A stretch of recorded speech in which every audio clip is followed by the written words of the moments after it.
আর তুই কি দি ভাত খাইছ? এত গন্ধ কা? কে আর ডাক দিছে? আরে আমি হচ্ছে টয়লেটের ভূত। আরে দৌড় দিছ কীর্তি, কামটা সারাই যাতি, তোর গন্ডটা হেভি আসিল।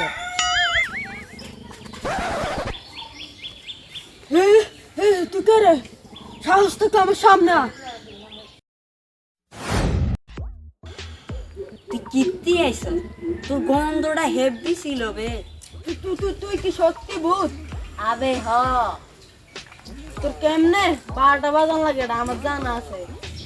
আরে তুই তুই আমার কোন 12টা বাজাবি? আই তো তোর 13টা বাজাই এলাই। তুই আর 13টা বাজাবি? হ্যাঁ, তুই টয়লেটে বই থাক, কাইলের ভিতরে সব দেওয়া হয়ে যাবে তোর লগার। আচ্ছা তুই যা, আয় তোর টয়লেটের গন্ধটা ভঙ্গিছে আর তুই সেই লাগবো।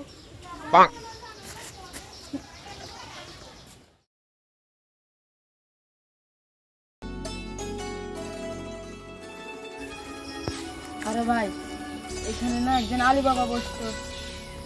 আজকে তো কোথায় গিয়েছে ভাই? ওটা আমাকে বললে যায় না। আপনি কি প্রয়োজনে কিছু লাগবে? আমার তো হুজুরকে প্রয়োজন, হুজুরকে আনলে আমার সব হয়ে যাবে।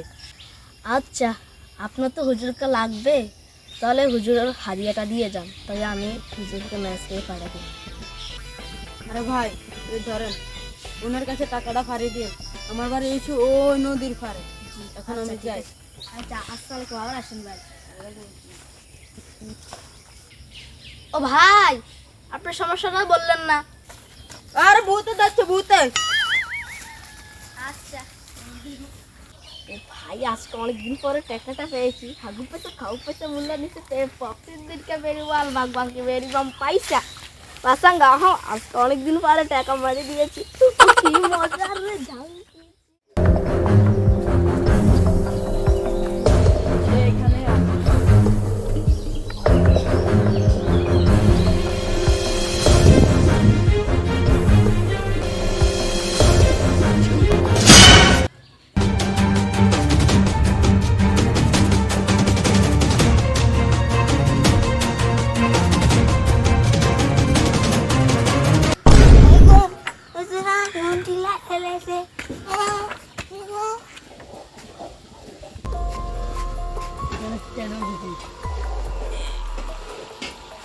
তুই আর সারিতে নইলে তোর টয়লেটের মধ্যে ঢুকাই আটকাইলে আমি, তারপর তুই ইয়া বক করবি। তুই আর সারিতে বাবা কথা কইছি। কি?